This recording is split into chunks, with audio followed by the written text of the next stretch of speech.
তে দাঁড়িয়েছিল, হঠাৎ করে সুগা কোথা থেকে এসে তেকে জড়িয়ে ধরলো।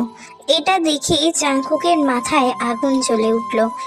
জাংকুক তো কিছুই করতে পারছে না, শুধু সে সাপের মতো ফুসফুস করছে আর হাত মুষ্টিবদ্ধ করে নিজের রাগটাকে কন্ট্রোল করার চেষ্টা করছে। জাংকুক তের দিকে রাগি রাগি চোখ করে তাকিয়ে আছে। তের সেদিকে কোনো হেলদোলই নেই, সে কি নিয়ে যেন ভাবছে। কিছুক্ষণ পরই তে বলল, বাবা তোমরা গল্প করো, আমি উপর থেকে একটা ফাইল নিয়ে আসছি। তুই কি আজও অফিস যাচ্ছিস? কয়েকদিন পর তোর বিয়ে, তুই আজও অফিস যাবি? বিয়ে আছে বলে কি অফিস যাব না? কয়েকদিন এমনিতেও অফিস যেতে পারিনি তোমার জন্য, তোমার বায়না শুনতে গিয়ে। তাই এখন আমি আর বিজনেস নিয়ে কোনো গাফিলতি চাই না। আসছি। তে সিঁড়ি বেয়ে উপরে উঠে যাচ্ছে আর জাংকুক নির্বাক হয়ে তের দিকে তাকিয়ে আছে। সে এতক্ষণ কি হচ্ছে কিছুই বুঝতে পারেনি, কিন্তু এইটুখানি আন্দাজ করতে পেরেছে যে তের বিয়ে নিয়েই কথাটা হচ্ছে। জাংকুকের মাথা একদমই কাজ করছে না, তার কপালে বিন্দু বিন্দু ঘাম জমেছে। সে অনেক বেশি টেনশনে পড়ে গেছে, বারবার ভগবানকে ডাকছে তার ধারণাটা যেন ভুল হয়। আর কিছু না ভাবতে পেরে তের পিছু নিল।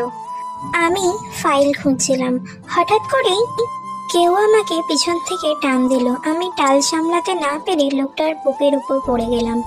আমার বুকের ধুকপুকুনি বেড়ে গেল। ওনার শ্বাস প্রশ্বাস আমি বুঝতে পারছি।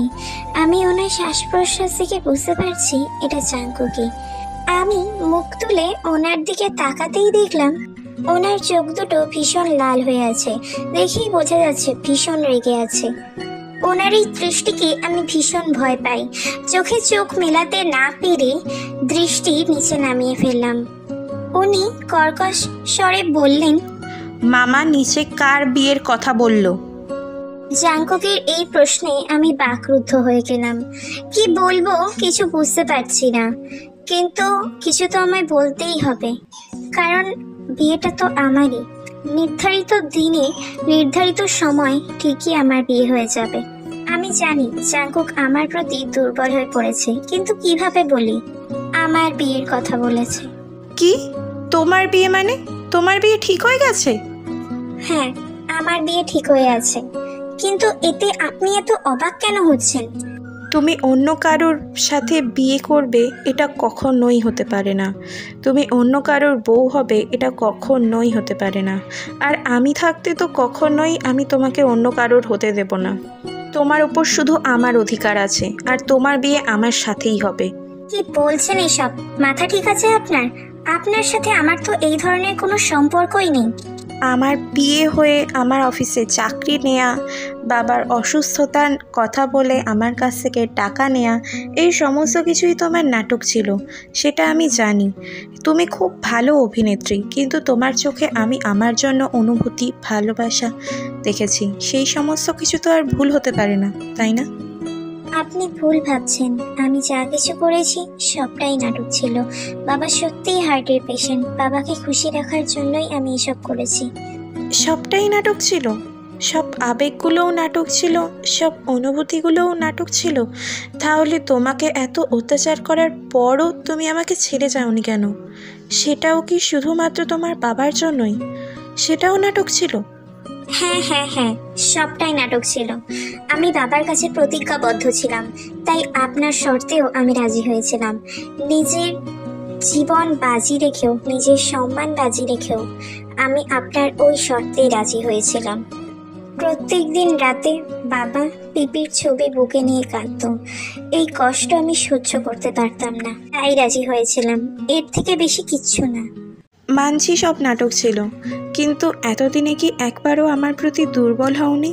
একবারও আমাকে ভালোবাসতে পারোনি? আপনি বলছেন ভালোবাসার কথা? আপনার মতো একটা অমানুষকে কেউ কিভাবে ভালোবাসতে পারে? আপনি জানেন সেই দিন রক্তাক্ত অবস্থায় আমাকে অন্ধকার ঘরে ফেলে রেখেছিলেন। আমার ক্লাস্ট্রোফোবিয়া আছে, এতে আমার মৃত্যু পর্যন্ত হতে পারত। ভাগ্যিস আমি সেই দিন শুধু অজ্ঞান হয়েছিলাম। আপনি এই সমস্ত কিছু কেন করেছিলেন? শুধুই আমাকে কষ্ট দেবার জন্য। লুক, আমি কষ্ট পেয়েছি, আর আপনার প্রতি আমার যা অনুভূতি ছিল সেটা সেই দিনই শেষ হয়ে গেছিল। Now I hate you. আমি এই সমস্ত লুকোচুরির ইতি টেনেছি জিমিন আর সুগার মিথ্যে বিয়ের নাটক দিয়ে। সুগা আর জিমিনের মধ্যে কোনো সম্পর্ক নেই। সুগার বাগদত্তা আমি। আর কিছুদিন পরে আমার আর সুগার মধ্যে বিয়ে হবে।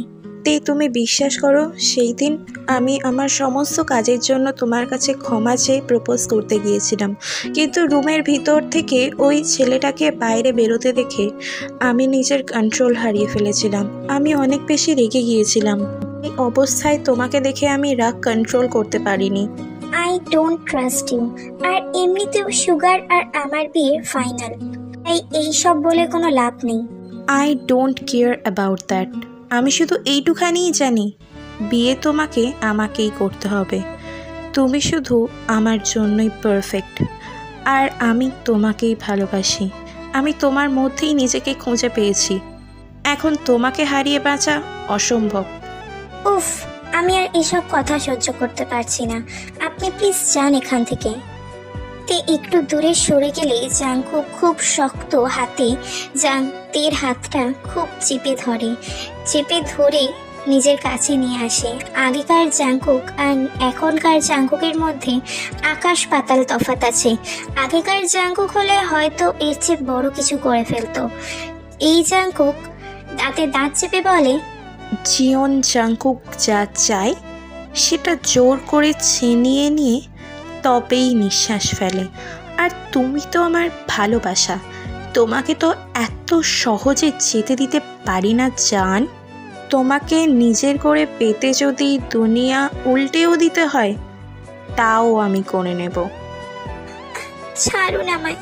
আপনার ভালোবাসার নমুনা আমাকে আবার কষ্ট দিচ্ছে।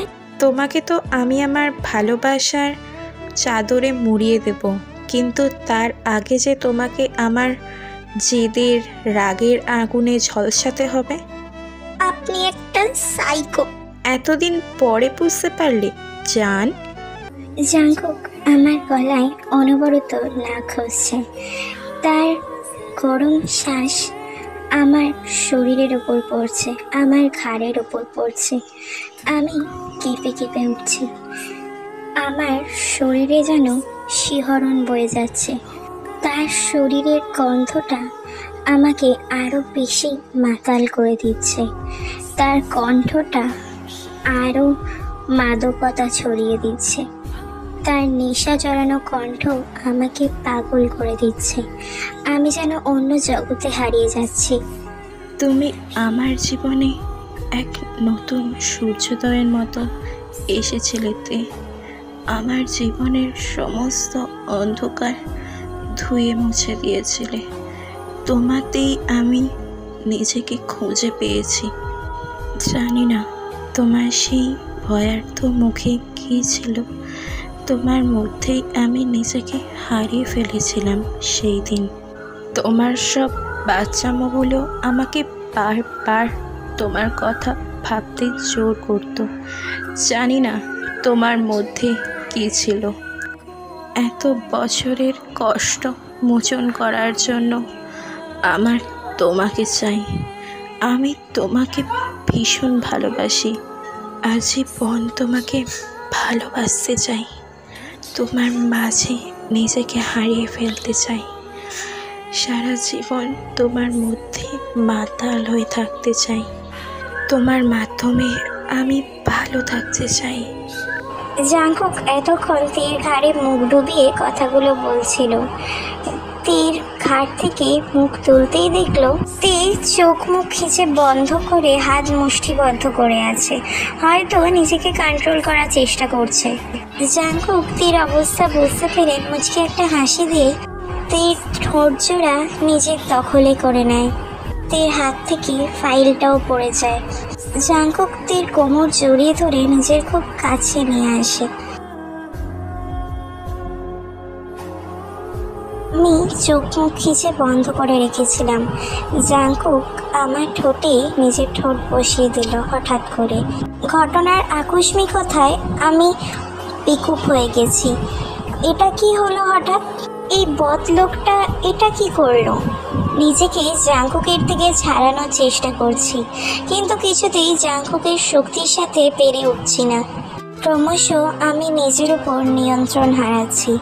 এই লোকটার মধ্যে কি এমন আছে যা আমাকে তার দিকে টানছে? এভাবে আমার আসক্ত হওয়া ঠিক হচ্ছে না। আমি অন্য কারোর হবু বউ। জাংকুক অনবরত আমাকে কিস করে যাচ্ছে। আমি কিছুতেই নিজেকে তার থেকে আলাদা করতে পারছি না। আমার মাথার মধ্যে ওই সমস্ত কথাগুলোই ঘুরপাক খাচ্ছে। না না, আমি জাংকুককে কিছুতেই এভাবে ধোঁকা দিতে পারবো না। জাংকুকের হাতের বাঁধন আলগা হতেই আমি জাংকুককে এক ধাক্কা দিয়ে সরিয়ে দিলাম নিজের থেকে।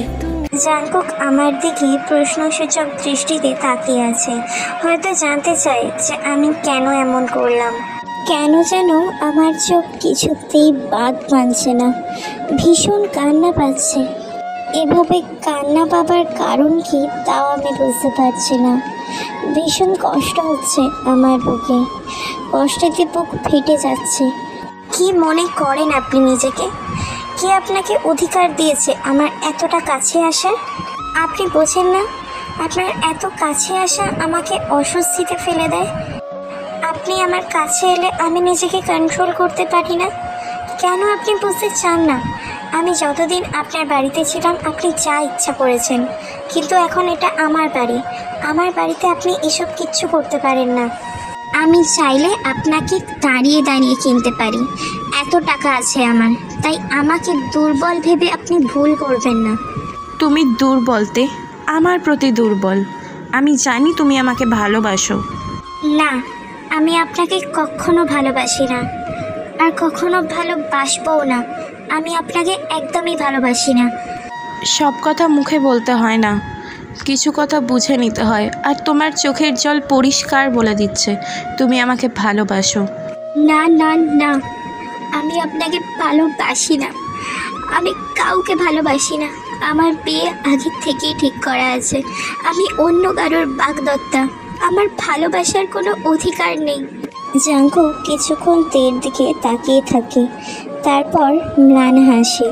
জাংকুক জানে তে তাকেই ভালোবাসে, কিন্তু নিজেকে জাংকুকের কাছে যাওয়া থেকে বেঁধে রেখেছে। হয়তো সুগার সাথে বিয়ে হবার জন্যই সে এমনটা করছে। সে কিছুতেই জাংকুককে ঠকাতে চায় না, আবার সে নিজের বাবাকে কষ্টও দিতে চায় না। কিন্তু জাংকুক এত সহজে হেরে যাবে না। শেষ পর্যন্ত চেষ্টা করে যাবে সে। জাংকুক তের ঘর থেকে বেরিয়ে গেলে তে ভিতর থেকে দরজা বন্ধ করে দেয়। আমি আপনাকে ভালোবেসে ফেলেছি জাংকুক, সত্যিই ভালোবেসে ফেলেছি। কিভাবে নিজেকে সামলাবো বলুন তো? আমার জীবনের প্রথম পুরুষ আপনি, যে আপনি আমার এতটা কাছে এসেছেন।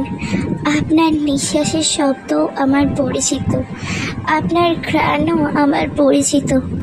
ইচ্ছা করে আপনার মাঝে নিজেকে বিলীন করে ফেলি, আপনার মাঝে হারিয়ে যাই। কিন্তু কিভাবে বলবো আমি আপনাকে ভালোবাসি? এত বছর ধরে বাবা কষ্ট পেয়েছে পিপির পালিয়ে বিয়ে করার জন্য।